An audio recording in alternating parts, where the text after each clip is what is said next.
This handy dandy thing has been with me for 25 years. We always make the cupcakes 25 years. It's falling apart, but it is so good.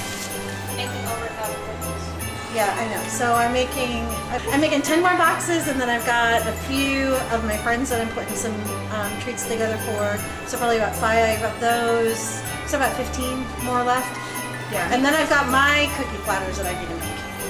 So this is our sugar cookies. I don't know what this is supposed to be. And these are the chocolate crinkle cookies. Yep. And then we've got our batter for the oatmeal scotchies.